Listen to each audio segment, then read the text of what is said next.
Hello, everyone. Welcome back to Mind Movers. It's been almost 4 months since I have been sat here. We all know my story, it's all over the internet, but I'm really pleased to welcome the most amazing woman with us today. This is Anne-Sophie, who's also known as Coochie by Gucci. I don't know where the names come from, but we'll ask her.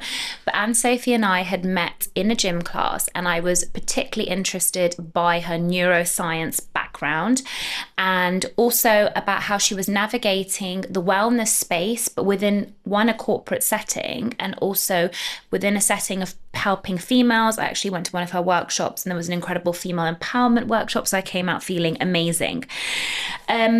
I also wanted to invite Anne-Sophie because I believe not only does she blend neuroscience, psychology, and lived experience in a way that cuts through the noise, but I feel that she's extremely authentic and she makes science extremely relatable. So she speaks a lot about attachment, boundaries, self-worth, nervous system, trauma responses, and I can't wait to get into it. So welcome. Anne-Sophie. Thank you so much, both of you, for having me. I'm so happy to be here. Yeah, me too. So Anne-Sophie, I want you to tell us a little bit about your background, first of all. Yeah, so I never knew what I wanted to do at school or at university. I actually went to university to study business because I thought that's what people do. They go to university, study business, and then do business, I guess. And I went to my first lecture and it was so boring. My brain completely just switched off. And I saw this group of students walking through to a different lecture center, and I just decided to tag along and just drop out of my lecture and see what they were up to. And it happened to be a psychology lecture. And the only books that I'd ever read growing up, I wasn't really into novels, wasn't really into reading much as a child, but I read a lot of like psychology books and sciencey books. And so I sat in this lecture, and my heart just lit up. I was just all of a sudden so captivated by understanding the human brain and like why people behave in certain ways, why people are prone to depression and some will never ever have that experience in their lives, or how people navigate going through hardships and difficulties in life. And I walked up to the professor after the lecture and I told him that I really enjoyed the session, and if there was a possibility that I could change from my business course to psychology. And I don't know why, but he did it. The next day I was wow. In psychology, and it turned out really well actually, because I had applied for a university where I was pretty sure that I was going to get in. It was like a safe option. It was Royal Holloway. For business, it's not like one of the best universities in the UK, but for psychology, it was the top 7. Wow. So I ended up then going to a really good university for the topic that I was studying, and everything's just kind of gone from there. I feel like I've always wanted to understand people and always wanted to understand myself and my family dynamics. And then even further to that, understanding the brain, so progressing and doing my master's and starting my PhD in neuroscience, it was more what is actually happening in the brain when you're feeling this or when you're doing this. And I feel like that was a little bit more concrete for me. I'm a very analytical person. And so, yeah, from there, I just kept going with it, never looked back. And it's been that. Wonderful. What was your PhD on? So I started my PhD and I quit after about a year and a half. I did a few different things. We developed an algorithm to alleviate motion sickness in virtual reality headsets. And this was years ago. So this was at the time where VR was going to be the next big technology. Yeah. And it never really took off because you put on a VR headset and people feel sick after a few minutes. It actually happens to women a lot faster than men. But it's because your visual input doesn't match your vestibular input, what your body feels. So like what you see doesn't match where your body feels like it is in space. And that causes motion sickness.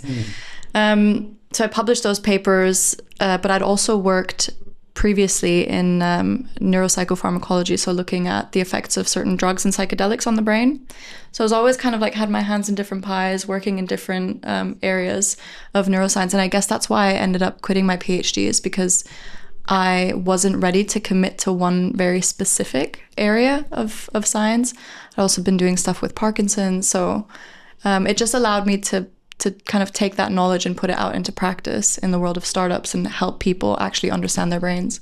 So what was it particularly that made you quit the PhD? What was the kind of point where you're like, I don't want to do this anymore? There were a few things, but I was 22 years old at the time. I had spent my whole life up until that point in academia.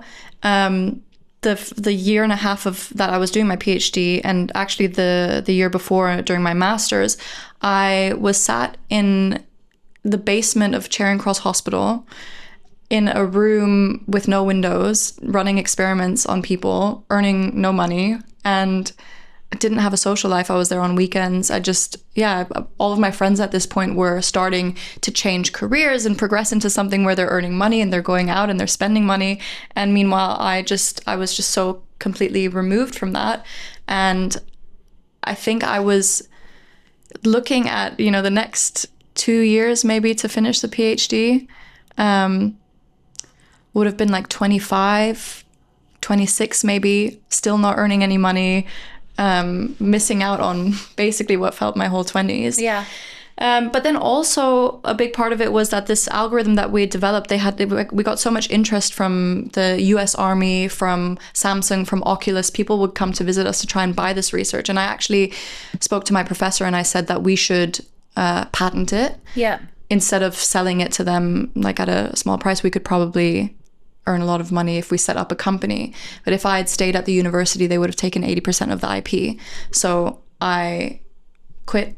I became a research assistant, started working at the university, earned my first salary. It was £1,000 a month, which is also not enough to live on. And then we started to bootstrap this company, this VR company. And obviously with £1,000 a month, that didn't go very well. I think a few months later, I don't know, I started baking brownies and selling them to the cafe that I lived on top of and tried to earn like supplementary income.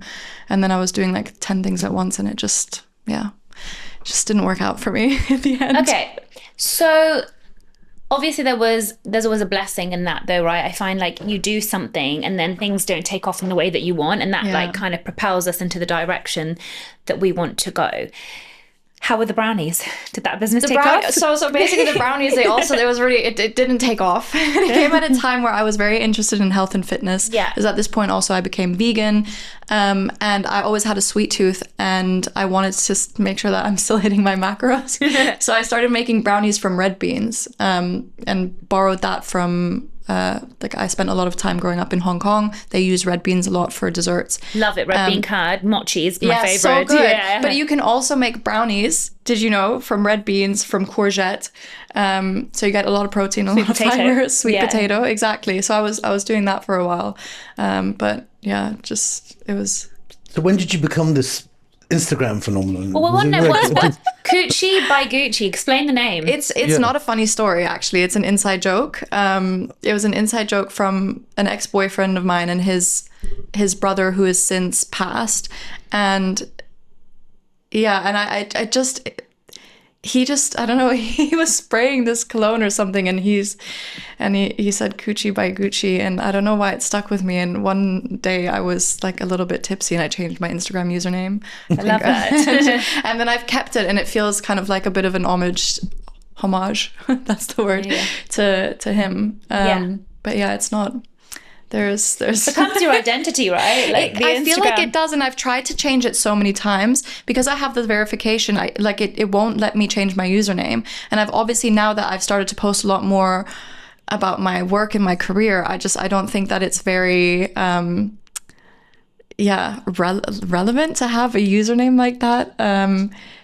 But at the same time, I know that if it would actually happen if I changed my username to my name or something, I would miss that. Miss out. Yeah, it is a part of my identity. And a lot of people call me Coochie now or Chooch or... I love it. Yeah, so... I mean, I always like call people by their Instagram name. So when I was like, oh my God, I'm seeing this girl in my gym class. Now I'm going to have to call her Coochie. Okay, so... Was it your social... So we now know that, you had a really strong start in academia. Mm. So you completed the psychology degree, right? Completed psychology degree, completed my master's in experimental neuroscience, and then half of my PhD. So I published all of the papers that were required. Sure. And then... And then was it the Instagram that propelled your career forward? Let's talk a little bit about that. No, so my Instagram was more of a personal thing. I posted a lot about like lifestyle and just like London, and yeah, it was at the time where everybody was posting their coffees on Instagram in the morning. Yeah. And I built up a little bit of a following, but it was very much just personal life and like lifestyle things. And then during the time of like Black Lives Matter and all of that, George Floyd, it became, because I had at that point, I think it was like 60, 70,000 followers. I have a lot less now. Obviously, like I've gone through a bit of a shift in my persona and everything and what I post about. But during that time, I felt a responsibility to use that platform that I had as a voice for people who maybe didn't have a voice, or as like a means to just fight for social justice and like explain the nuances of certain things that were going on. And it became, I don't know, I mean, I know, Rhona, like you post a lot about really important things as well.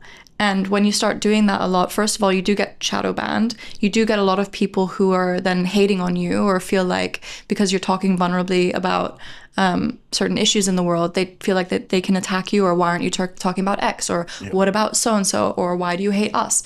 And it just becomes like a really big zone of like conflict, I feel like. And I burnt out from that a lot, and then shut off my Instagram for three years, I think. Wow.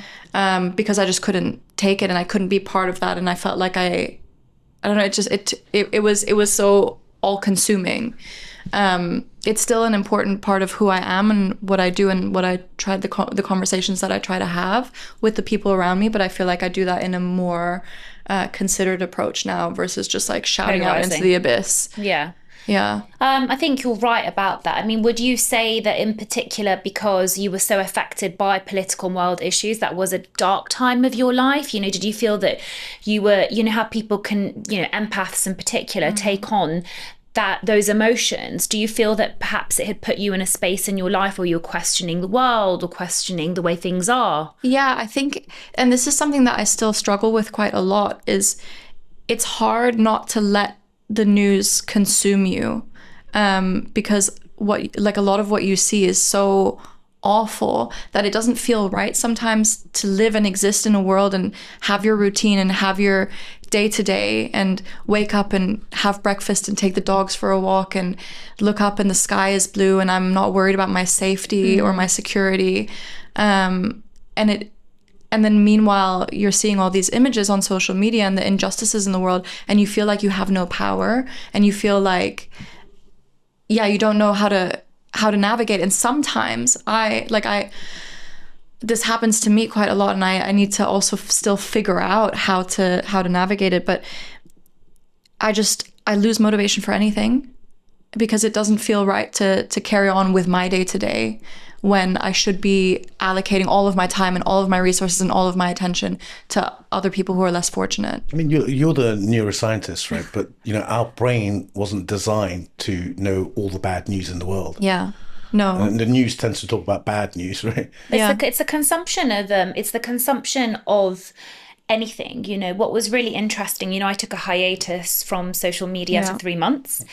How did it feel? So, you know, I was actually, you know, I have to confess, guys, I started scrolling on TikTok more, because obviously I was like Instagram. And the thing is, it's funny, because for me, TikTok is much more throwaway content. So I actually find TikTok less triggering than Instagram. And I think also because Instagram has more of a community vibe, it was more like people I know or people I've had conversations with. So I found it more uncomfortable. And I was like, I need to just stay away from it whilst I was posting. Whereas I could just like look at throwaway content on TikTok, you know, like let's analyze this like reality program or whatever it is. But I think when I came back on social media, there was definitely an aspect of me feeling more stressed. I definitely felt that I was like, God, a lot's changed in 3 months.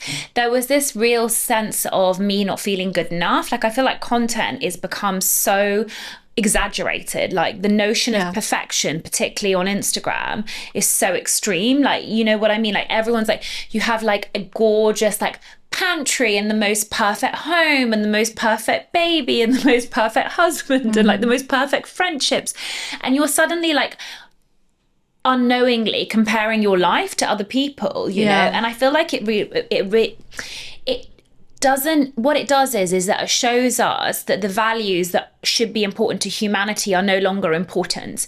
So sometimes I feel myself like shift into this kind of compare and despair, but also forgetting that the things that when I was off social media, like that connection with my husband and baby was actually really precious. And those connections with like people in real time and in real life, like even meeting you for coffee that day, you know, in the hospital, appreciating the flowers that you got me, you know, this is all not done via social media. So I feel like the connection piece is much stronger when you're offline. It's changed over the last 3 months. It's the fact that you came out of it and then came back into it. You get conditioned, don't you, to whatever your life is. I feel like content has become more extreme. In 3 months? No way, man. No, I think in general. I think it's constantly becoming more extreme. And it's also, there's so much of it. Like you're never going to catch up with everything. And then because of AI and ChatGPT, everybody is producing content. Everybody is, you know, has something to say. Everybody is an expert on What does it do XYZ. into your brain when you're doom scrolling? Oh, so your brain is just on high alert. You're always scouring the environment for any bit of information that you can have a reactive thought to. And you're just, first of all, there's the dopamine hit of it, where you're exposing yourself to so many different dopamine hits that your tolerance starts to get a lot higher. So day-to-day activities that used to be pleasurable to you, it could happen that you don't really see as much value in it. And that's so what I mean. Right. Is that how you kind of felt? Because when I came off Instagram for those 3 years, it was a struggle to get back on Instagram. That's how I felt. I really didn't want to. I felt such a resistance. But then also the relationships, I had so many Instagram friends, and so, you know, and everybody was keeping me up to date with everything, and everybody was inviting me to things and parties. And as soon as I shut down my Instagram, I was sharing just pictures via WhatsApp with the people who you find out who is really close to you, right? And I wasn't being invited to as many social events, and like I was completely out of the loop with London life and whatever. But the things that I was being invited to, I knew that the people really wanted me there. I knew that they had thought of me, and they're like, this is somebody who needs to come, or she's not on Instagram, I can't just like put a post up. They really thought about me. And so those relationships in real life did become a lot closer and more special. And then coming back into Instagram and liking everybody's stuff, and, you know, people that you had been friends with, but now you realize it was just an internet friendship.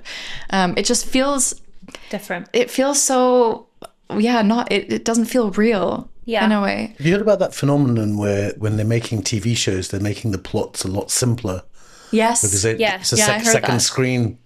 Listen, I was with a friend of mine that was saying, like definitely gone are the days of even series, you know, TV series where you'd have like a really intricately detailed episode, because people's attention span, as you said, and that's why reality TV shows is such an easy way to get that dopamine hit. People are literally on their phones whilst watching. So they script them to make it really easy to follow, because otherwise you won't continue to watch, because they already expect that you're going to be on your phone on TikTok. So, Anne-Sophie, tell me as well how the neuroscience piece actually fits in with the psychology piece. So I'd like to know from an academia point of view, the degrees are different, or did you interweave them? How did that work?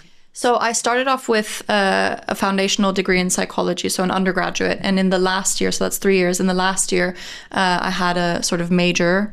That's not what you call it in the UK, and I did go to university in the UK. Like a master's, right? No, it's like major's like the main subject. The main subjects that I was doing was more weighted to the biology of psychology. So this is kind of like neuroscience, basically. It's what's happening in the brain when you are all of the things that you look at when you have a psychology degree, like if you're depressed, if you're anxious, if you have Alzheimer's, if you have Parkinson's, all of these things, what's actually happening in the brain versus how is it manifesting in social settings. And from there, I had this guest lecture from Professor David Nutt, who is this top neuropsychopharmacologist. He's amazing. And he wrote a book called Drugs Without the Hot Air. And it was all about how drugs actually affect the brain and the body. And it was also a critique on the classification system that we have here in the UK with what is a class A, class B, class C drug. And he famously got sacked from the government. He was working in government on drug legislation, and he got sacked because he published a paper that said that horseback riding is more dangerous to the person, to society. It is more costly on the NHS. There are more risks associated with it than taking ecstasy. And he said that therefore ecstasy should not be class A, it should be class C. And obviously with the government that we have, that's never something that's going to be accepted. And so they sacked him. And so he became this kind of, I've always had this thing for these academic but socially I don't know, just daring types. A lot of the books that I read growing up were from Timothy Leary, who was a Harvard psychologist as well, or Harvard psychologist. And he also experimented with psychedelics and took his students to this, like a lost mansion somewhere outside of the city, and they would take psychedelics and they would, write about it and figure out like what's happening. While we're on it, what does happen when you take a... We've had lots of, don't pretend. In the brain. If you go on ayahuasca. Anne-Sophie, we've had lots of we've had Louis Blake, who's been in on a guest here as well, who's also a vegan and massive pioneer of also a vegan of psychedelics. We've also had Simon Salter and Andy, who work with non-psychedelic mushrooms, obviously with Dirty. So we've had some interesting conversations with people that have discussed this. I'm a huge advocate of psychedelic therapy within therapeutic legal realms, etc. And I think that huge advancements have been made. There is, what's his name? There is Christian Engelmeyer as well, who I love, who has put a lot of money with mental health and mushrooms, etc. But we'd love to know from the neuroscience point of view how it benefits. Yeah, so I mean, there's so many different things, and it also depends on the substance that you're talking about. But psilocybin, when I was so I had this guest lecture from Professor David Nutt, and this was as I was ending my psychology degree, and I remember I didn't really know what to do afterwards because I was like, I just did a psychology degree, like what do I do now? I can't go into practice, I'm not a psychologist yet. But I emailed him and I said, can I do my master's with you? I'm really interested in the work that you're doing. And so I applied. He showed me like how to apply and what to do and applied and ended up getting a master's and was able to be in a rotation with him. So I was able to work directly with Professor David Nutt. And during this time, they did the first ever study of what happens in a human brain, like looking at the brain through MRI, diffusion tensor imaging, where you can see all the neural pathways and connections. So what's happening in a brain when somebody is taking psychedelics. And it was actually incredible because it's the first time that you're seeing into somebody's brain. And what they found was that there are parts of the brains that are previously not connected because you think in a kind of a rational way. So you have areas that wire together, they fire together, and you kind of lose on that childlike creativity because you're not using those neural pathways, you're not connecting different parts of your brain. But when you're taking psychedelics, your brain resembles more of a childlike state. So you have more connections between areas that are disparate. So areas that usually don't communicate are now communicating. And it's why you have that greater sense of creativity, or you have these aha moments, or you see things in a new way because you have a new angle to them. So the brain is just more connected. Okay, but I've got a question for you. So obviously my parents are very much the era that are against those psychedelics in particular. Interestingly, my mum went to Berkeley in the 70s and there was this notion of people like jumping off buildings and doing things like that. Obviously you understand from a psychedelic point of view that, perhaps the person didn't have the intention of doing that, was seeing things, believed they could fly, etc. But I think what is interesting is that Berkeley in the 70s was the front and centre of psychedelics. Yeah, that's what I'm saying. So my mum was against it because there were people jumping off buildings, dying, etc. So my mum thought it created like severe episodes of psychosis. So my question is, when those severe episodes of psychosis can happen, chemically in the brain, do you think it's because they've had such an underlying undiagnosed mental health problem, or they were on antidepressants. And I reckon it was a conspiracy to stop people taking no, them. but there are some people that can have psychotic episodes on psychedelics for sure. I've heard it. How many people jumped off a building, man? Okay, well, it is true, and there's probably so many more people that are better suited to speak to these topics, because this is for me, you know, when I was 22 and I was working in this field, and 31 now, so it's been some time. But it is true that certain people can have manic episodes. It really depends, and they probably have some underlying psychological issues that they haven't dealt with, or that they are undiagnosed. But those people might not be suitable for the kind of clinical trials that you're seeing with certain psychedelics or other substances right now.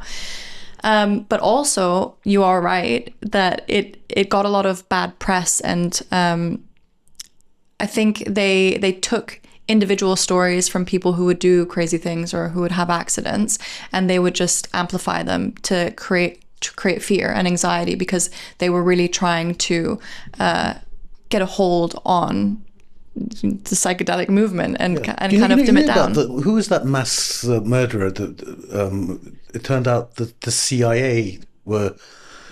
You know, who was the one that they were all hippies going around killing people? Yeah. And Ted. Not Ted Bundy. No. No, it was like a cult. A cult. Yeah. I forget the guy's name. But yeah. It turned out the CIA was training him to drug up these hippies to go kill people. And it turned out, like, there's a whole book on it, yeah?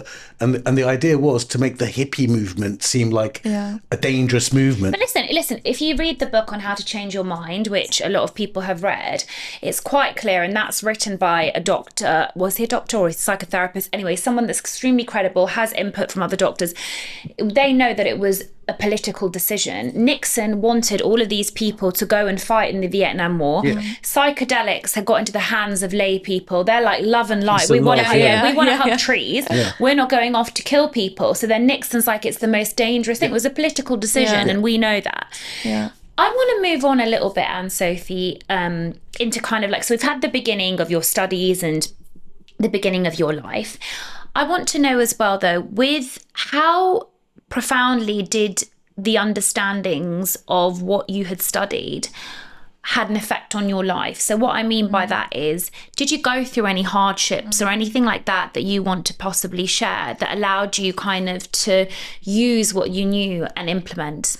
I think the story is always that people study psychology because they try to understand themselves first and foremost, or their families. And I think that probably rings true to me.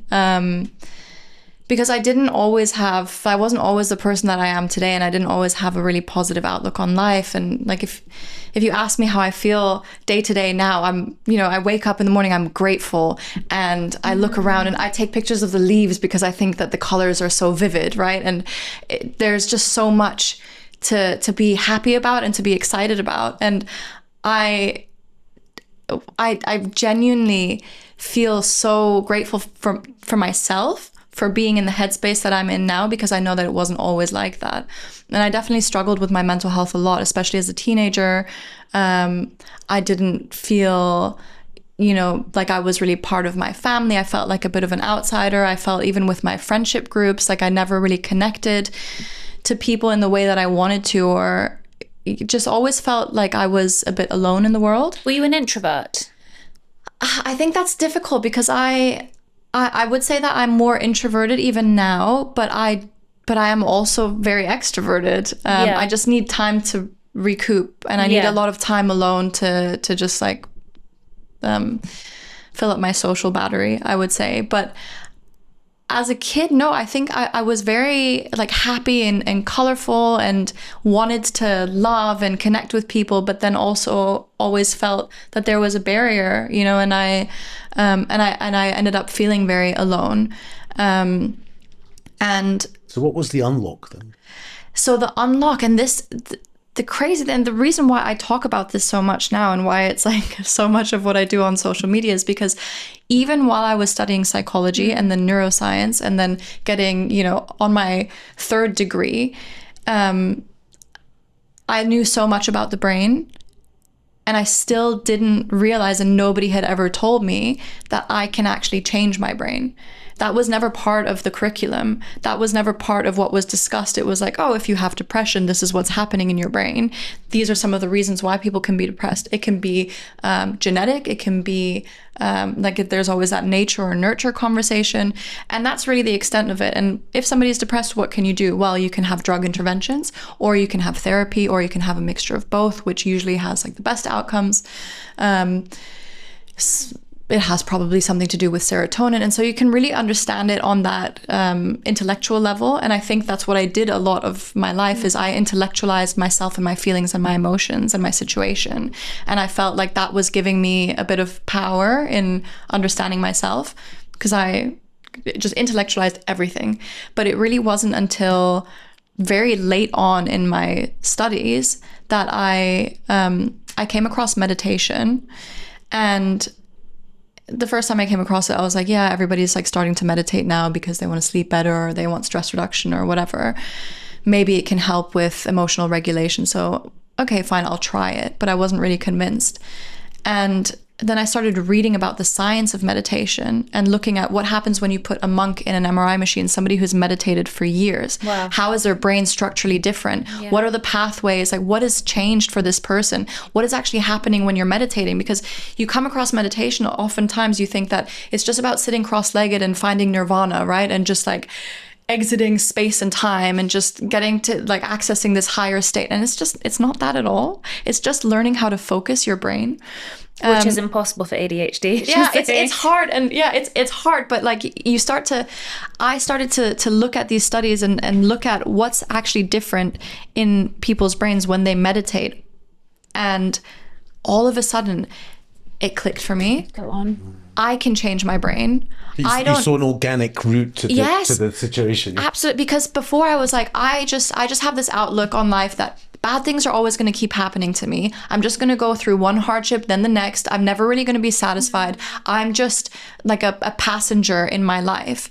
My dad would always describe me. He's like, you're like a cork that's floating in the ocean. I'm always fine. But I'm just going with the flow. And like, no matter what happens to me, I'll be fine. And I can intellectualize everything. And, But when did that change? It changed when I started meditating. How old were you? Maybe 22 years old, 23. So it was at the beginning of your... Yeah, it was kind of at the end of my studies and at the beginning of like my life, and taking this work and actually making it accessible and using what I know to help people understand themselves and their brains. Not just that, but also change their brains, because I realized that after all of these years of studying and in academia and surrounded by some of the best and most brilliant minds who understand the brain on a level that you can't even imagine, nobody is telling me that I can be a happier person. And do you think, so since you had that light bulb moment, would you say extraordinary things have started to happen in your life? Extraordinary. And even just the minuscule things are extraordinary for me. It's extraordinary for me to wake up and think that anything is possible and that I'm just one decision away from a better life. And I know that that's something that's easier said than done. If you're speaking to somebody who's going through a really tough time, and it might be a lot of external factors or internally or chemical imbalances or just financial situations that they can't get out of, or, being in abusive situations where it's dangerous to leave. It's easy to say, well, just make a decision and leave that situation or like change your life. But it really can start with the smallest shift in mindset of just understanding that there is a possibility. You do just need to do something, and it can be the smallest thing in the beginning. Give us an example, because I think for people that listen or struggle with those small changes, especially because, Payman and I often talk on this podcast, our careers are very prescriptive, right? Mm-hmm. Dentistry is a very prescriptive career. Social media has allowed people to kind of tap into that entrepreneurial space, and there are more people putting themselves out there and changing the trajectory, etc. But I'd say most people feel really stuck, particularly if they feel like their life's been mapped out in the way that they've imagined, So what would you say are the easiest things to practice if you do want to change something in your life, whether that's like relationships, career, or something that, you look at that person and you think, how did they get so lucky? But you can actually apply it to your own life.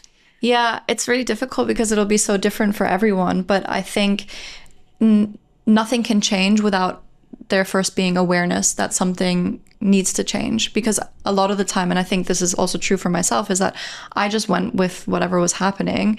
I knew that I wasn't really satisfied with my life, but I also didn't know what I wanted or how I imagined a better life would look like. So I spend a lot of time visualizing my future and where do I want to be? How do I want my life to look? And instead of wallowing in kind of, this is where I'm now and I'm not satisfied with it. And, you know, you can kind of stay in that mindset forever. It's like, things are just crappy and whatever. But if you shift that and you look out for like, okay, well, if this isn't what I imagined my life should be, what is it?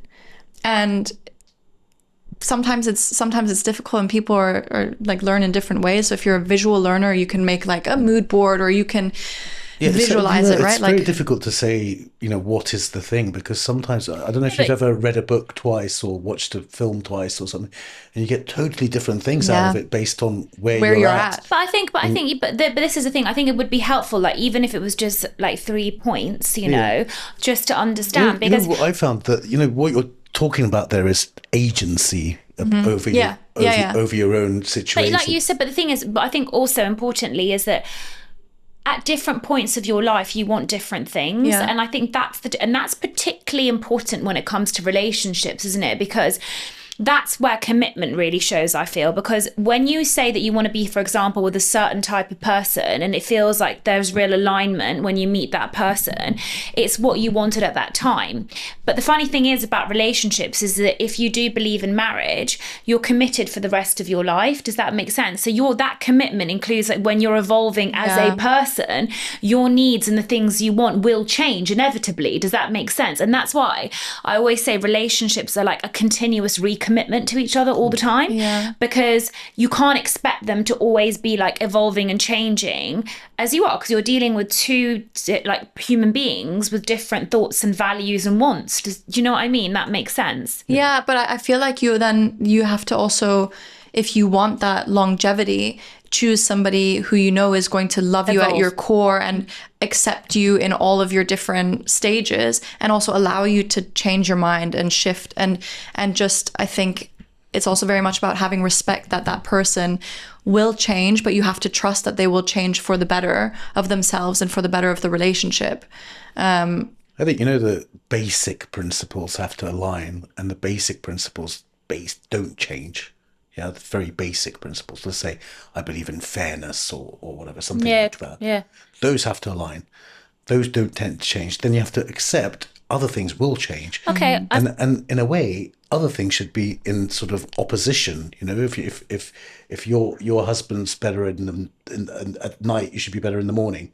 You know, like if you're disorganized, he should be organized. You know, that describes it perfectly. But those people, opposites do attract for that reason, right? So the question is then, do you think, I mean, from Payman's point, do you think that people's values at the core can change? So this is interesting because we talk about this a lot in terms of the brain. People used to think that your brain was just fixed, and you had a fixed mindset and you had a fixed personality. And we're actually finding out that you obviously can change your brain through things like meditation or life experiences. And psychedelics, actually, psychedelics are one of the things that is going to have a huge impact on some of your personality traits, which are typically a little bit more rigid. So you have like state and trait, and your state is kind of how you are at a present moment, or how you are with something in a situational factor. And then the trait is something that accompanies you longer through life. So this is something that really defines you. Typically, it doesn't change too much. Could be like political outlook or something like that. But psychedelics actually do cause, in one setting, like quite a significant shift in some of your personality traits. And that's interesting, and that's why it's also really important for therapeutic things, because if you have a tendency to see things in a negative way, that's something that could really open your mind. But yeah, But core values, I think I think it really depends on what you go through. It could be trauma, like a big trauma could cause such an immediate shift in who you are and like open up different parts of your brain where you're like, wow, I see things completely differently now. Day to day, it's not going to have that much of a shift, but like any big life experiences will be able to facilitate that. Trauma, psychedelics, and yeah, just a big loss or a big move, for example. Which brings me on to another question. What's the biggest misconception that people have about their own emotional reactions? I think people think that that's quite fixed. I think they feel like they are powerless, first of all, over their emotions and their reactions. And then I also think that they feel like their emotions are a valid and true indicator of how things are, when it's really it's just a reflection of where you're at that time, or all of the things that you've learned or experienced in your life. Not all of the thoughts that you have are true. Not all of the feelings that you have are valid. And it's really important to be able to relate to your thoughts and relate to your feelings and evaluate them critically, because a lot of people think, well, this person's done this and I feel upset, I have a right to be upset. You might be upset because of something that you're not even aware of that's happened to you in the past. That person never meant to do anything to upset you. You have this reaction. You feel justified in your reaction. Now you're cutting them off, or you're making decisions that aren't actually beneficial for you. You're not connecting with that person. You're not connecting with yourself. But I think too much of the time people just, you just go with your thoughts and your feelings. And I don't think that's healthy. Do you think that we've become a society that is overindulging in our emotions? So what I mean by that is, you know, people now want to validate everything they feel and their response and the way the person has made them feel, that, you know, almost indulging or over analyzing in that emotion is not necessarily a good thing for us. Yeah, but I think things are changing. I mean, it really depends like what funnel you're down in, like, especially if you look on TikTok and on social media, because you have people who are like talking about each one of those things. You have people who are like, practice non-judgment, detachment from everything. And then you have the people who are like, every feeling is an indication of something and go with this and trust that, and you have a right to feel X, Y, Z. But I think if you look at it from like academically and how we've evolved in terms of how we understand the brain and how we treat the brain and the human condition, is that you come from a place of everything has meaning. So this is like Freudian, Jungian kind of theory, where it's like even your dreams have meaning. Even the most obscure thoughts are trying to tell you something. And then we go into cognitive behavioral therapy, and it's like, okay, you have these thoughts, critically analyze them. Like, what is this thought trying to tell me? Where does this stem from? Is this something that I've experienced in my life and now I see things this way? Is there any truth to it? And so you're starting to analyze it a little bit more critically. And then I think now we're moving into more of a space that's occupied by mindfulness, meditation, and now you're looking at your thoughts without judging them. And you're looking at a thought, and it's the messaging is, not every thought that I have is true, not every thought that I have is important. So you're moving from a place of everything is important and I have to understand and intellectualize everything, to is it true, is it not true, what is it trying to tell me, to like, now it doesn't matter if it's true, it doesn't matter if it's a good thought or a bad thought. I think I saw a post the other day. It was really, really great. And it was like, I broke up with the spiritual community. Have you seen that post? No, but so I love the post the way that was like, sounds. I broke up with the spiritual community and here's why. And in the post, she's like, at first it was so enticing. She was like, the cacao ceremonies, the sitting around the fire, talking about your feelings. And she goes, but then I realized that all these people were talking about creativity, but no one was producing. Yeah. And then I realized that, you know, people were not being honest. And like, life is, if you look at even like Mother Nature, about animals, about evolution, you know, it's about putting yourself through discomfort to move forward. And I thought it was really interesting, because I was thinking, you know, we have become that too, like a bit too like kumbaya in a way, where we're like, we can't offend each other and we can't put ourselves through any trauma because it's going to affect us really badly. We're pacifying ourselves and our emotions and other people. Yeah, exactly. And then us all sitting around validating that together, holding hands. Although Trump's in charge now, those things have changed. But you're extreme now. Like, you don't need to. Have you ever been in a float tank?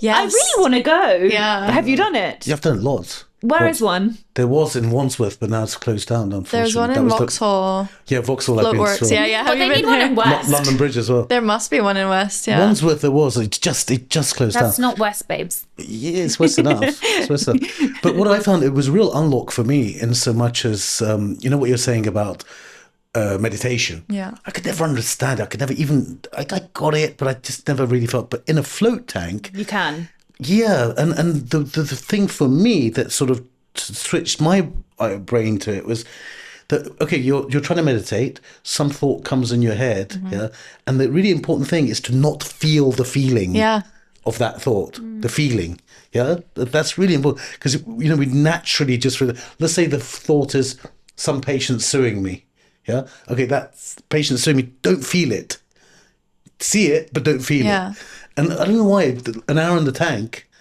it was like a aha moment for me. It was like deep meditation. I'll tell you where I get it, and I think you probably agree that most people is actually with massages. I go into that state in a massage where, like, I'm not asleep, but like you said, like, I have thoughts, but they're not necessarily thoughts that I feel like I need to react with. Yeah. It's almost like I'm observing the thoughts as they kind of move through my body. I don't know why, but a massage does that for me. Something happened in my brain, because after a 1 hour float, for about 7-8 hours after that, I'm a totally different person. You know, so something's going on. Yeah. You know, Yeah. I mean, it could be like accessing this deep state of like relaxation where you're not, because I think when you're having a conversation and you're hyper aware of everything, like, it's so easy to just get caught up in these thoughts because your brain is just on. Yeah. But that is, I mean, I think that is such a powerful thing that people don't realize. It's like you can have a thought or a feeling come up and you just need to label it. It's like, oh, that's a thought that I'm having. That's a feeling. And then you kind of just let it go and you just wait for whatever comes up next. And it's a really good exercise in understanding the emotional like landscape of your brain and your body. It's like, what are the kind of thoughts that I'm having? Where, like, what does this tell me about where I'm at? Am I focused? Am I generally happy? Like, do I need to like figure something out? Do I need to get back into my routine? The difference between you and your thoughts, the separation of you and your thoughts. Whereas day to day, you're just thinking every thought is me. Yeah. But that's Eckhart's that's like that whole premise of his book, basically. Yeah, but in the tank, it becomes so obvious. Okay, you sold the tank. You sold the. It's so obvious, man. You don't even know whether you're. Okay, I'm going to book it, and I'm going to keep you. And is it dark? Yeah, completely. It's like body temperature, completely pitch black. Yeah, so black. it's a sensory deprivation tank. Yeah. It's like a so bath. Is it warm? Yeah, it's body temperature. It's body temperature, like a bath with a cover on it. Okay, so the idea is that you're depriving yourself of all of the senses, and it's supposed to be almost like a womb-like state. So it's salt water, so you're floating, and the water is your body temperature, so you don't notice that it's warm or cold. It's just body temperature, and there's no light, there's no stimulus. And what happens then in the brain is that when you remove all of those that sensory information, you have so much more access. I feel like for the first 10 minutes you start hearing sounds and things because your brain just wants something, you know. And for about 5-10 minutes, it's you're all over the place. And then suddenly it's like, it's really interesting. Interesting. I want to ask you though as well, I mean, with the brain, do you think that the brain can tell the difference between trauma, intuition and anxiety when it comes to response? I think this is such a good question because a lot of the symptoms of these things are the same. So it'll be like elevated heart rate, pupils dilating, dry mouth, maybe tension somewhere in your shoulders. And it's going to be hard to distinguish what is intuition, what is a trauma response, and what is anything. But I think meditation really helps with that. You can once you start to scan through your body and notice how you feel in a given situation or how you feel about a certain thought or a feeling, you become so much more able to pick up on how does anxiety show up for me? How does fear show up for me? And how is it different to anxiety? Because on the surface level, it might have a lot of the same symptoms, but the more you actually practice understanding how it shows up for you as an individual, the more, if something happens, you can now identify it quicker. You're like, oh, that's not fear, that's anxiety. Or that's not,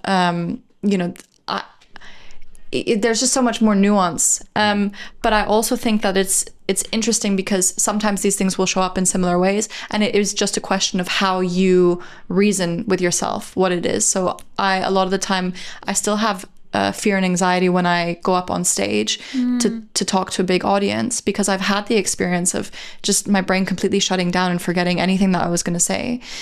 And or my mouth getting dry, or like coughing, or having like an itchy throat. That still happens to me, but it's part of my job. So when I notice those sensations of like getting butterflies in my stomach or getting tingly before I get up on stage, instead of being like, oh my God, I'm so scared or I'm anxious, I just tell myself it's excitement. I'm excited to do this. And so I can trick myself into just seeing it as like, I'm excited because I'm doing the stuff that I love. It might feel like fear, it might feel like anxiety, but no, I'm in charge and I'm telling myself what this is, and I go up on stage and it kind of goes away. Another question, I'll pose this to both of you actually. I always wonder, those people then that on the outside, let's take career because it's an easy one to look at. Like if you look at somebody and you go, oh my God, their career is amazing, they've made it. Let's say we measure that success financially, whether you're somebody that assumes that financial success is the ultimate goal. And you're like, they've built this incredible multi-million, billion-dollar company. What they've done is incredible, right? Do you think that a lot of that is down to the brain then of that person? So what I mean by that is that they have put themselves in that position to achieve those goals? Or do you think it's a mix of different things like circumstances? So for example, could be an element of luck, could it be an element, or do you feel like they have completely created their own destiny? I guess it's about manifestation, which we'll talk about as well, but what do you think of that? I'm curious to see what you have to say. What do you think? I mean, firstly, the accident of birth, right? That to be born into a supportive family with a good brain that can, the accident of birth isn't. I think there's a lot less agency actually than people think there is. But also, in what way? Sorry, what do you mean? So you don't have as much free will as you think you have. I think, yeah. But also, when those results that you're talking about, which is like asymmetric results, tend to come from asymmetric behavior. Okay. And asymmetric behavior, sometimes it's obsession. Yeah. And obsession comes with a bunch of downsides. Yeah. So I had a guy sitting in front of me, had 40 practices, a divorce and suicidal thoughts. It's happened. Yeah. So although, comparing yourself has become a thing, and I get annoyed when some 21-year-old in Australia comes out with a toothpaste and it blows mine, does 100 times sales of my toothpaste. I get it. I do get it. But do you think that that's because of their grit? Do you think it's because of their brain chemistry? I mean, I'm going to put it down to the expert. Combination of everything, yeah. Well, because you think it's combination. Yeah, luck, agency, everything. What about you, Anne-Sophie? I think there's too many variables to say that it is them making that decision. I think it depends on your social circumstances, like the family that you were born into. If you're happy, if you're healthy, if you hadn't had to struggle with like health conditions, or your parents are healthy, or you've gone to a good school, or you've grown up in a good area. There's so many things that can. Within a family, you're totally different to your sister, even though you were in the same family, the same this, the same. Yeah, that. and then like mindset, but then also luck and circumstance. Yeah. Okay, I know so many people who have like made it, who and actually a lot of the people that I know who are very successful financially didn't go to university. Of course. And okay, let's take Elon Musk as an example. Okay, whether you hate him or like him or whatever the views are on Elon Musk, right? He's created something successful or legendary or whatever. Do you see what I mean? Yeah. But do you think that's because of Elon Musk's grit? Do you think it's because of like the way his brain works, where he was like, I am going to be a billionaire? Do you think people that are billionaires are like, I am going to be a billionaire? Do you know what I mean? So therefore, I don't think you can be a billionaire by accident. Yeah, because you have to have not necessarily chasing the billions, right? You could be chasing.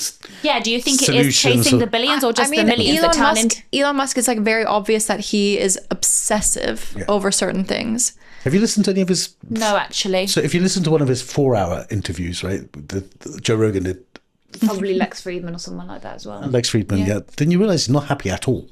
Elon. Yeah, at all. He's very like tortured. He's got like tunnel vision on this certain thing, and like his goals, I guess, are, Yeah, he won't feel happy or satisfied unless he's done more and more and more and more and more. And he's got 1,000 ideas coming to him all the time, and he's got constantly working. So do you think he's one of these people? This is such an interesting topic. I love it. Like, we're jumping from like from topic to topic, but it's so interesting as we have Anne-Sophie here.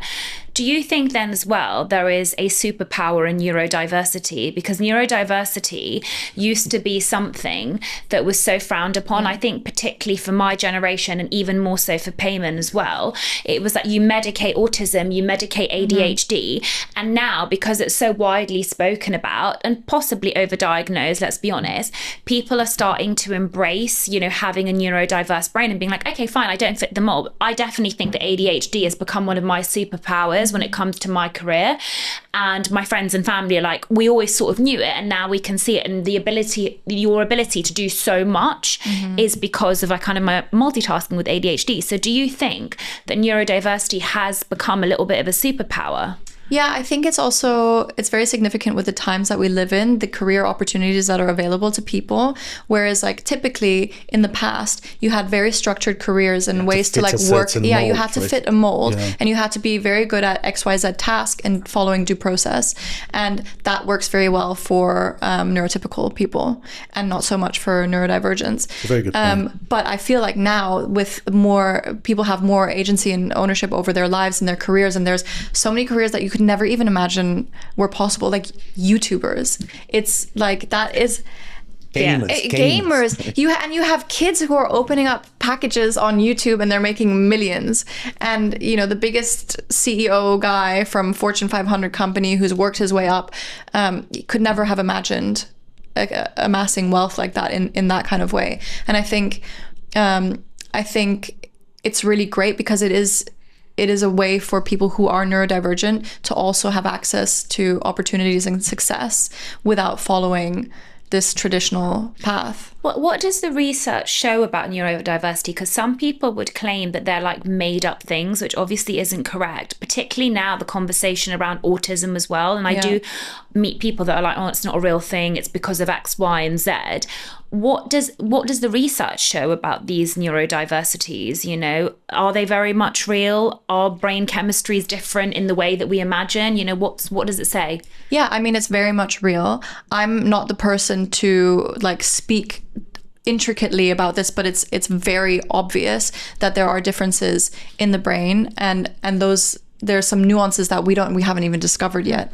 I think typically we would say this person is autistic and this person is so and so, and I think that everybody's brain is different, and you can't just put people into like one of two categories. But it is very much real, and it is real in terms of not just the brain chemistry, but the structure and function of the brain, how it develops. So yeah, I think anybody who says that it's not real, it's made up, is very misguided. What about supplementation for it's the brain? One of my favorite topics. So our friend Dan Murray, does that. Do you know him? Heights? Yes. So his all started because of mental health, and then he worked out natural supplementation. He talks about psychedelics as well in a couple of podcasts. I think it was ayahuasca though that was groundbreaking for him to get over depression. But he worked when they developed Heights. He worked with Dr. Tara Swartz as well. Amazing, so they developed the supplement. What do you think about it? Yeah, I think it really depends. I think generally people lean on supplements too much is my, like, people want to have a quick fix for something when what's going to actually make a difference to your brain health and mental health is getting down all the basics. And I think I don't have too much respect for people who just go straight to supplements for sleep or mental health without actually prioritizing their sleep schedule, their sleep routine, looking at what they're eating, making sure that they're exercising, that they have social connection and support, and that there's no support from the government in terms of like financial support or access to opportunities, because those are all the things that are going to determine how happy and healthy you are and you feel. So yeah, I would say it's very easy to have a bad night of sleep and then want to go pick up a melatonin supplement or magnesium or whatever you think is going to do the trick. But if you're sleeping badly because you don't have a good sleep schedule, you're not a consistent sleeper, you don't, expose yourself to daylight first thing in the morning. Like there are so many things that you can do. Treating the symptom, not the cause. Exactly. And it's the same thing with like why we got so upset with treating mental health disorders with medication and big pharma. And I think it's like the other side, the flip side of the coin. It's like, okay, well, we don't want to treat we don't want to treat depression with medication. Bless you. And now people are saying, well, what? Bless you. That's okay. Excuse me. Yeah. Rhona just posted about this, didn't she? About Ozempic and how we want to sort of listen. It was. Did you see my post yesterday? No. So it was really interesting. I was kind of scrolling and I came across this doctor who basically was stating that Robbie Williams had openly come out and said that he was taking Mounjaro and that it was affecting his eyesight. And basically he said that he feels he's actually going blind and he thinks that it's related to the injections. And then I looked into it and apparently one of the side effects of the injection is that like you can have blurred vision. Yeah. However, the key thing is that he said he's going to still continue taking the weight loss injections because he wants to maintain like the way that he looks or whatever. Okay. Maybe that's clickbait. And the woman goes on to state that it's become really sad because we have become this nation where we are constantly injecting ourselves, and what she means is really medicating ourselves to numb feelings of low self-worth, inadequacy, loneliness, feeling like we can't fit in, etc. So those injections, whether it's like Botox or fat loss injections, they're a constant way to like numb the feelings of not feeling enough, essentially. And she said like no judgment if you take that stuff, and like listen, like I'm all for injectables. I work in the industry, so it was an interesting conversation that she was having. But I think what she was saying was true. We've become a nation of self-soothers. We have become a nation of self-soothers, and that even includes social media, right? The content that you're posting to get the dopamine to self-soothe. Yeah. And that's the wider conversations that we should be having, really. Yeah, because I guess it's like you want to fit in so that you're not exposed to the feelings of discomfort in society. But I understand that there are huge societal pressures to perform a certain, view of like masculinity or femininity or being young or whatever, and those pressures are real and they exist and they do affect people's mental health and they do affect your job opportunities and access to like amass wealth and career, because there are studies that show like somebody who is more beautiful might get a job opportunity over somebody else, or a man who appears more masculine is seen as more competent. Like those are all real unconscious biases that we have and that exist in the world. So I understand why people are motivated to look and act and perform in a certain way. But at the same time, I think if you have friends who really accept you and love you for who you are, the difference that you feel in those circles and the acceptance that you feel of like being able to just be yourself and not be this like perfect representation or who everybody else wants you to be, like those are so valuable and meaningful. And I think we're kind of moving away from that a little bit. Everybody is just judgmental, and it's like you have to look this way, you have to and it's just, you said, it's the thing that struck out for me is like these unconscious biases. And I think like where did this all go wrong in society, where you have to be so pressured to look and be a certain way? Your generation it really was. It was almost like possibilities my mum possibilities came in more. I mean, your mum was more like the rich and famous time. At that time, anyone who was like top end of society would go and do their teeth and inject their face, have a facelift or something. Now it's become everyone can do it. Everyone's got access to it. I'm interested in, as brain chemistry gets into like the culture, does it, on the one hand, I bet it's great for business for you, but on the other hand, it must piss you off, like, because I get like my 16-year-old telling me, "Yeah, you're addicted to dopamine." Yeah. Well, I had one of my best friends. He brought up like oxytocin. I was like, "Where the hell did he hear about oxytocin?" Like, he's not in the field. Yeah, you see a lot of these like terms co-opted by like pop psychology. Yeah. It's like what I see all the time is like, "Oh, you're."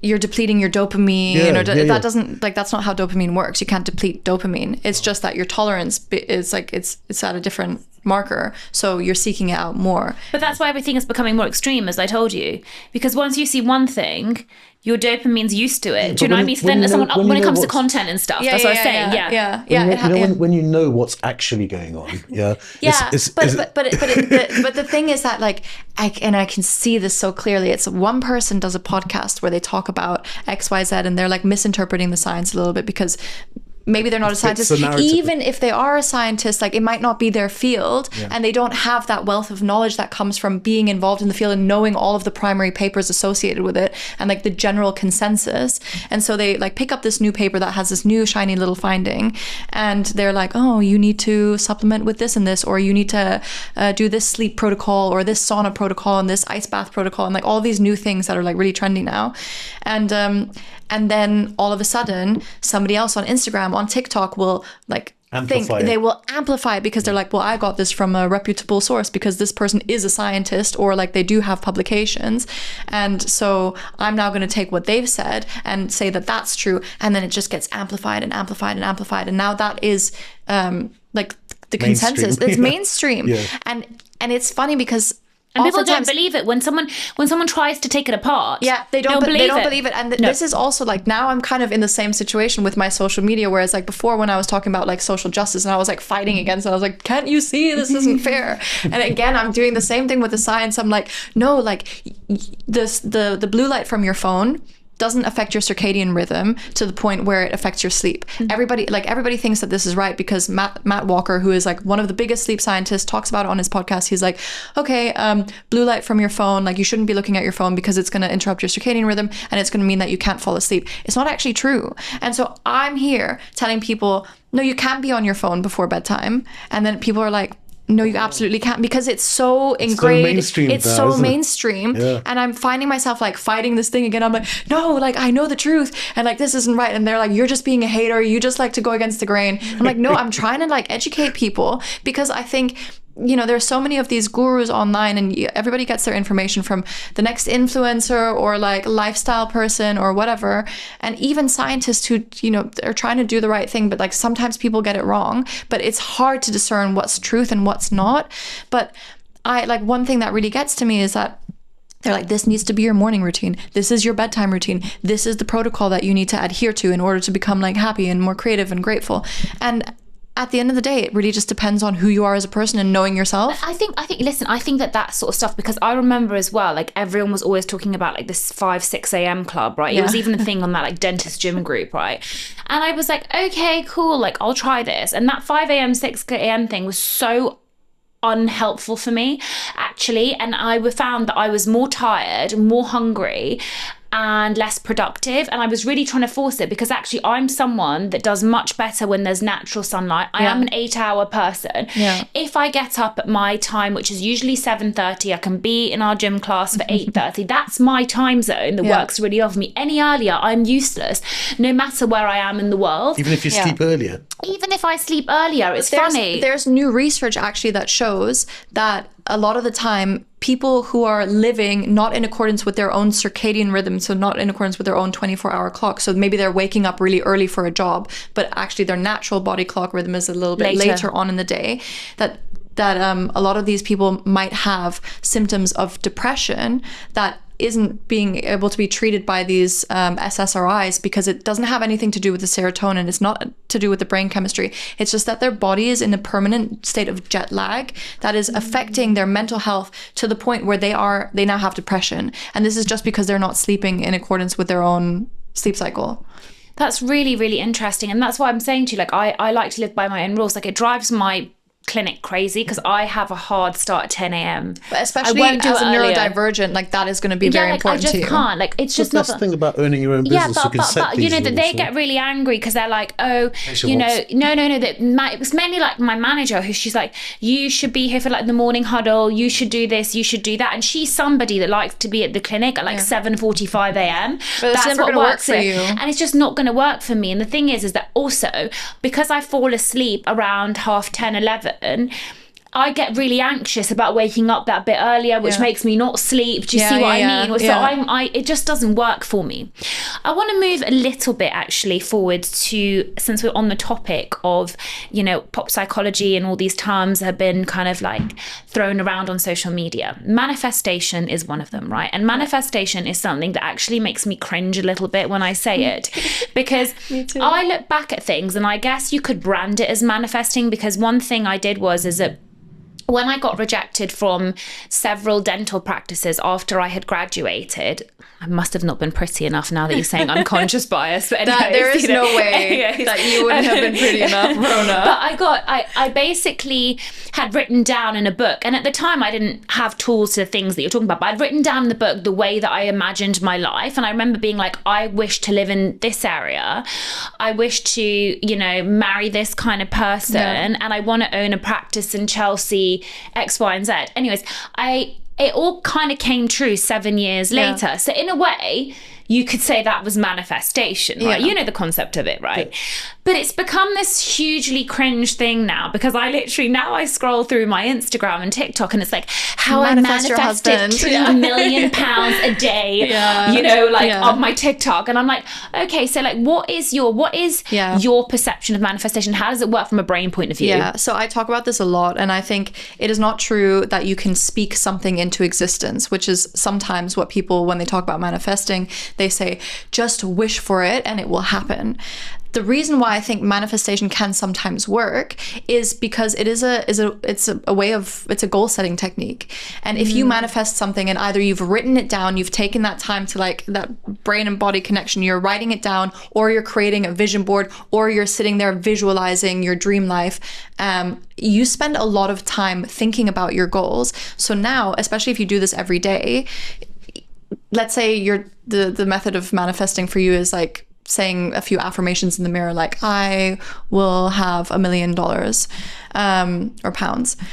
And you say that to yourself every day. Now it becomes part of your daily programming, and you have set the intention, set the goal every single day. So subconsciously, you're more likely to act in accordance with something that is going to help you achieve that goal. It is why people who set New Year's resolutions, you sit down and January 1st, you make a list of like 30 things that you want to achieve. You never look at the list again. Halfway throughout the year, you realize you don't even know what you've written down on this list. You don't know, like you're no closer to achieving any of these goals because it's not a goal setting technique. You've just said something and then forgotten about it. But if you practice manifestation as something that you're really actually dedicating your life to, that means that you're probably going to do it repetitively. It's going to be front of mind, and you're more likely to just like be aware that this is a goal that you have and that you want to achieve. And so subconsciously, you're doing things day in, day out that are going to help you get there. I really like that. It is effective to that extent, right? Do you manifest, Payman? I have in my life by mistake, not on purpose. But I think there's also really good ways to do it. Is like people talk about vision boards, and that again is also sometimes kind of like la-di-da and like a little girly thing to do. But if it helps you to get like a clear, crystallized image of what it is that you're working towards, then you're much more able to see it when it happens for you. Like for example, I hear these things, or you see these TikToks of the girl who's like, wow, this was the picture of the apartment that I had on my vision board, and this is the apartment that I finally bought, and it's like 1-to-1. But you probably are looking for apartments that look like that, and that look like that because it's like there, or like or you've really defined that this is your aesthetic and that's what you want, and so you're going to be motivated to like find something that. So how would people block a manifestation in your opinion? Block? I think there are a few ways, like where you get in your own way. I would say, like, if you want to manifest, it has to be a regular thing to do. You can't just manifest at the beginning of the year or like on a full moon or something and then and then forget about it or leave it up to the gods or the universe. You do actually have to do something. And the best way that you can help yourself achieve that is, instead of just visualizing the goal or the future or whatever it is that you want to manifest, also try to visualize the steps that it's going to take you to get there, so that you have a clear understanding of like, what do I actually need to do in order to get £1 million? Like, what can I set up? Like, how much is that per month that I need to, like the goal that I need to set that to, and make it like little baby steps. Do you know what I think? I think there's a huge difference between what you want and what you believe. And what I mean by that is that people don't have awareness of it. And I think that's particularly true when it comes to relationships, for example. So someone might say, I want a man that's kind, loving, that will give me the world and treat me really well. But in reality, they believe that they're not good enough and they keep attracting the wrong person in their life. And they're like, but I'm saying this is what I want and the universe keeps giving me this. And it's like, but do you believe you're worthy? Do you believe that you deserve this? Do you believe that you're going to get it? So I think quite a lot of girls generally, what they say and what they actually do is different. Very different. I think, but this is what I'm saying. There's a difference between what you want versus what you believe, and I think that's when things start to match up. It's like when you have those things coming together, that's when the reality starts to unfold. And then you're like, okay, this makes sense. And it's funny because I always feel like I'm so behind in life because I'm like, I'm 38. There's been lots of like midlife crises, which we'll talk about later. But I'm like, I'm 38 and I'm only here in my life. But it's like things are slowly unraveling where I'm like, you know what? I actually think at those points when I wanted something, I didn't actually believe I deserved it. And as I'm getting older, like the beauty, I guess, about getting older is the recognition that some stages in your life, you're more ready. And then you start to believe that you're more deserving when you are ready. Does that make sense? I can relate to that a lot because I have similar thoughts and feelings. And I'm like, oh, I wish that I would have taken this step earlier. I wish that I would have started Instagram earlier or started posting about my work or my life. But then I also think about it, I'm like, I probably wouldn't have had the awareness that I do now, the critical thinking that I do now. I probably would have been one of these people who would have heard something on a podcast and then like posted about it like it's the truth because that was the level of knowledge that I had. And I think things happen for you at a right time sometimes. I also think it's one of the biggest causes of unhappiness, right? Is that people set themselves random times and places and people that they're going to end up with. It's very random. But listen, some people listen, and this is the thing, this is when I start getting into the compare and despair. Like I will look, and there are even people that I know that like have the societal boxes ticked by the time they're 30. Do you see what I mean? Like they've got multi-million-pound company, they've married like the perfect person, they've had their baby, and they're all 39. Society said I had to do this by 30. I've done it. But again, you don't know what the truth is of that relationship. So what about that? Yeah. No, but what I'm saying... I'm just saying when there's a mismatch between what you said you would achieve and then what you did achieve, then you could get sad. But, know, if I said I was going to IPO my company by the time I'm 33 and now I haven't, everything I've achieved would make me sad. Yeah. But again, and it's that practice of like non-judgment and detachment. Yeah. It's like you're setting yourself an arbitrary timeline and now you're upset because you haven't met that, but it doesn't even mean anything. That's the crazy thing.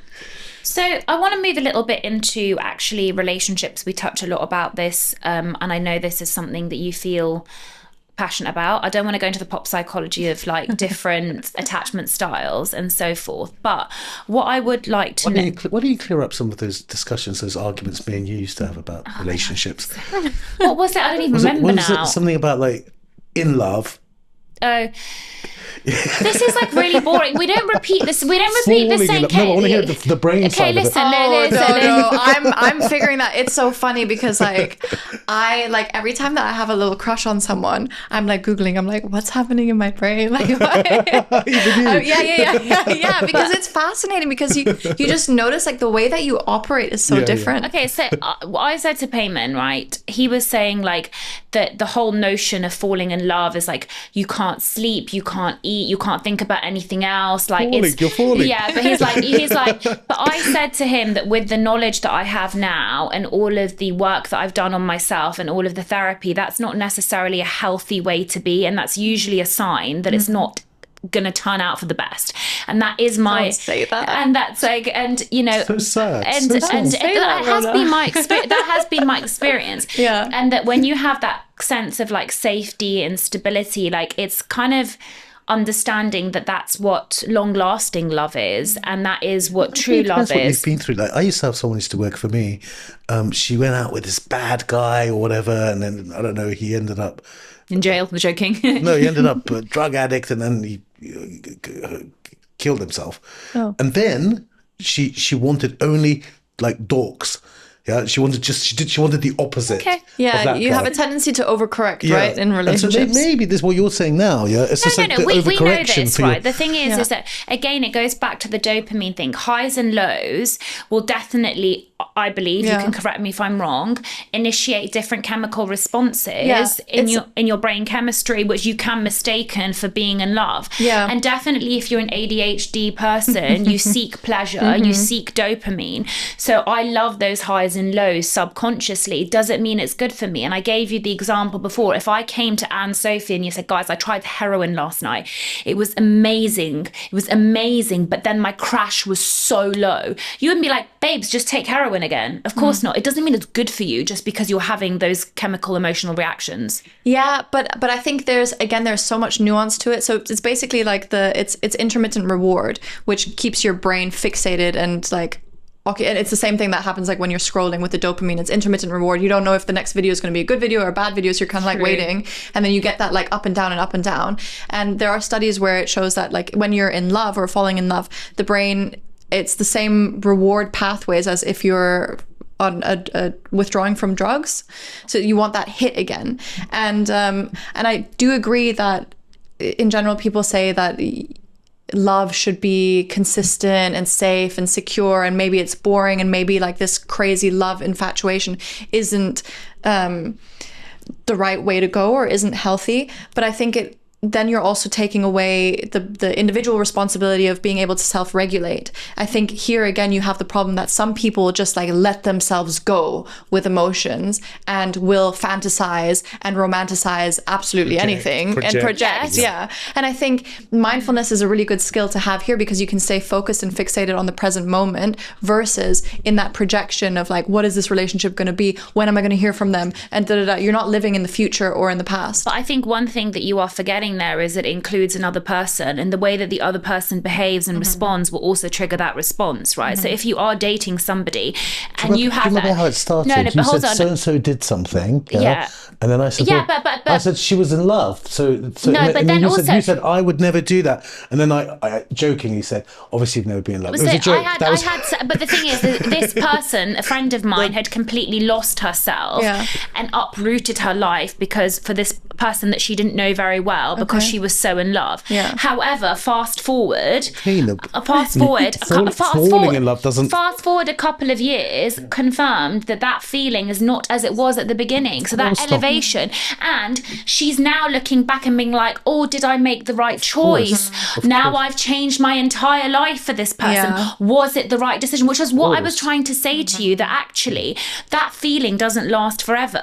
Yeah. But she still has she's still in love with her partner, has that companionship, but the irrational behavior isn't as it was. So you can't have consistent irrationality in a relationship. You just can't. Doesn't last. But also you have to be careful with who you pick, because what I was saying is about the other person is that if the other person is inconsistent, it's not a reflection of you self-regulating, because you're also not allowing the other person to take ownership of their behavior. Because if they're an inconsistent person, yes, you might get the dopamine hit of them being hot and cold, but it doesn't mean it's the right, dynamic to be in either. No. Because that person may be unreliable. Yeah. Do you know what I mean? No, I completely agree. And I think it's hard because you're navigating somebody else's psyche and somebody else's like personal circumstances. You never know what's happening. And I saw this meme the other day. It was, it's like, when I don't reply to you for a few hours, it's because I'm very busy and I have a lot of things to do in a social life. But when you don't reply to me, it's because you absolutely hate me and like you've forgotten about me. And I think it's just the way that you like think about. So I know one of the things that you wanted to talk about also is like, how do you know if a relationship is good? And this is more on the psychology side, but there are a couple who's a like psychologist couple who looks a lot at relationships, the Gottmans. You probably heard of them. Yeah, of course. I listen to it. But they talk a lot about the safety, security aspect of things. But they also talk about the core things to look out for, and they can tell within like a few minutes whether a couple is going to last or not. And there are two things that I remember from when we were studying this, like way back when. And the first is whether that person, if a negative thing happens, like you're late to your dinner reservation, whether when they're sitting there, whether they say that negative thing is an attribute of you and your personality, or whether they externalize it and say it's probably a situational thing. So if you're late to our dinner date, I'm sitting here and either I'm thinking, you're so late, you don't care about me, you never value my time, you're so selfish, or a couple that's more likely to succeed is the person's going to sit there and think like, oh, they're late, I hope that they're okay, like there was probably traffic. And it's about saying that this positive never and always have killed more relationships than there should be banned words in relationships. But exactly, that's the thing. Like if somebody is inconsistent, like of course it's also on you to determine, are they inconsistent because like they're a mean, evil person, or are there actually circumstances in life? Like sometimes you can't always control everything, but then also it is on you to figure out if it works for you. If it works for you, and if you trust this person, and if they're a good person at heart, and if you believe that. Yeah. The other thing that they say determines a good relationship is, were they on a podcast recently, by the way? I've listened to them. I can't remember how I found them. I feel like I found them like randomly on Spotify. Do you know what I mean? And I listened to their older stuff. I haven't listened to their newer stuff, to be honest. I will delve into it. The other thing that they say that determines a good relationship is whether the person that you're with responds to your bids for attention. And so a bid for attention is anytime you like notice something in the environment. And I think this has been going viral recently on social media. It's called bird theory. Oh, I saw this. You see these videos of like... Have you seen this? Girls are filming themselves and they're like, hey babe, like I saw a bird today. And if the partner is like engages with that and is like, oh, what kind of bird, and like carries the conversation further, or is interested in like something very mundane that you have to say, then they are responding to your bid for attention, because you saying something, and it can be as arbitrary as, hey, I saw a bird, that is a bid for attention. That is, you're asking somebody to respond to you and be close and connect. And it's whether they indulge in that or whether they don't. And you have a lot of videos of girls who are like, hey babe, I saw a bird today, and the guy is just like either ignoring them or like, cool, or like doesn't really say much. And you're not responding to that bid, because what she was wanting to do is just to like open up the floor for a moment of connection and see that there's interest from that person. Right. I mean, listen, I still think the values thing is such a key part to all of this. You know, has anyone been watching Maths recently? No, wait, is the Australian one on again? No, it's the English one. I love the Australian one. So you know about Maths. There's a dentist on there. Married at First Sight. Married at First Sight. Yeah. So, she's coming on my pod. I should be there to do that interview. Yeah, okay. So basically, when I was watching, it was really interesting because there was this couple, and it's funny that the experts got it wrong, because the whole premise is the experts match you with your husband or wife based on the conversations they've had. Obviously, we've got to take it to a pinch of salt and be like, have they done like bits for television? So they have this woman called Julia Ruth, who's become like a massive clickbait person, and they matched her up with this guy. Black girl. And basically, did you see?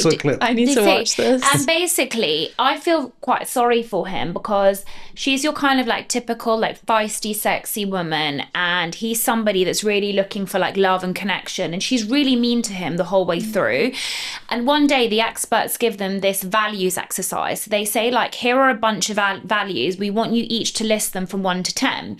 So it had things like money, children, sex, looks, etc., right?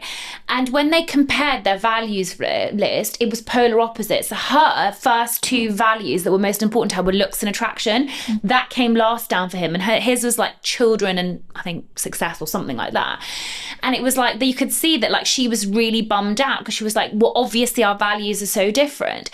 And I was like, exactly, like how is it ever going to work when 2 people's values are so different in life for what they want, you know? And also it was quite surprising that the experts hadn't picked up on that, because surely that would have been the first thing. I mean, I think with the experts, like now Maths has become such a thing, like they definitely do it just for because like, and especially the Australian ones, you have so many guys who end up being like these manipulators, and you think like, it's so, every single time I start this show, it's, you have this beautiful woman who's like very capable, has a good job, like provides a life for herself. She's a single mom. She takes care of her kid, like social life, everything, like tick, tick, tick, tick.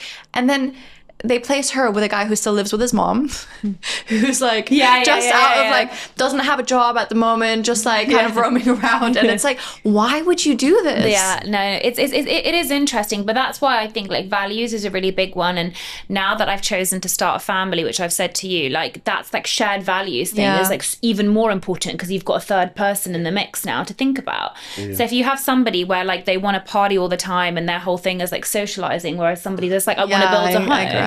What are you struggling with? In terms of relationship, do you know what? I've actually kind of, but like my last relationship was very aligned in terms of values, and that gave me so much safety and security, and like really restored my faith in like a true partnership and men.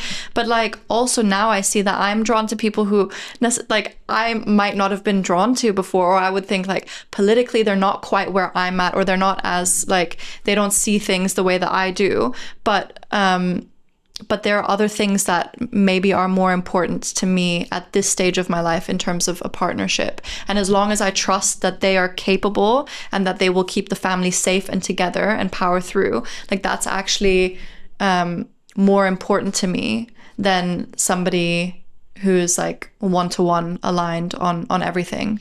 So do you think that, well, my question was going to be for you, what's a belief you once held strongly but have since outgrown? Do you think that kind of answers it? Yeah, I would say so.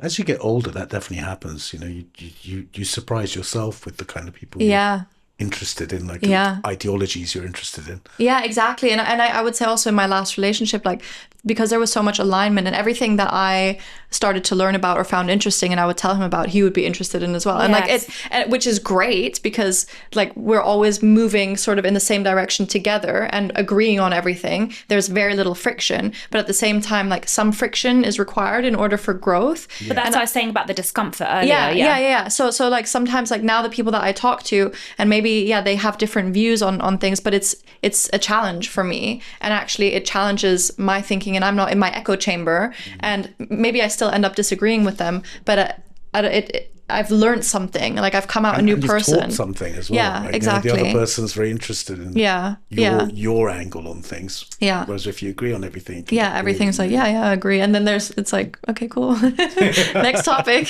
What's your most painful life lesson? My most painful life lesson. Oh, that's interesting. Can you guys also share something? Let me think for a moment. Well, I think my most painful life lesson is probably what I've just been through. Yeah. Right? As in, it was horrendous what I went through. But I don't really see... It's difficult, right? Because I'm such a hindsight kind of person. But I also do have this strong belief that I always feel like things will always work out. Yeah. And it sounds crazy. At the back of my mind, I always feel like things are going to work out. Believe in God or something? No, I just always feel like things are going to work out. Like life will only throw you what you can handle. I mean, maybe it's a coping thing, but why? Maybe it is a coping thing. And you know what? Sometimes I also like black out stuff, you know, and that's why as well, like with everything I went through in the last few months, like I decided I wanted to talk about it because I wanted to help people that are going through similar things. And I wanted to kind of be really authentic and honest. But at the same time, I made a very conscious decision that I don't want it to define me and I want to just move past it once I've spoken about it. Does that make sense? Like I don't want it to define me and I don't want to become my trauma. Does that make sense? You know, and then in a way, like I've done this before, then I just kind of like block it out. Do you see what I mean? Because it's like, what's the point in just dwelling on it and over analysing it and what could have been happened and could have been done better? So, and it's over, right? It's over, exactly. But there are some people that can still like live in it for years and years, you know what I mean? I don't want to, you know? No, you should have. What's your most painful life experience? Painful life experience. Come on. I've been through nightmares at work, you know? Nightmares. With Enlighten? Yeah, the first few years, total nightmares. But I was being sued by a previous boss, losing hundreds of thousands here, driving up and down the country, losing money. Horrible time. Like, that was the time one or two days of like, oh, jeez, what's it all for? You know? But no, nothing. What about you then? I would say the most painful life lesson, and I think something that I definitely still have certain defense mechanisms around, is that the people who you expect to always be there for you, or that should care for you and nurture you, might not always be let you down.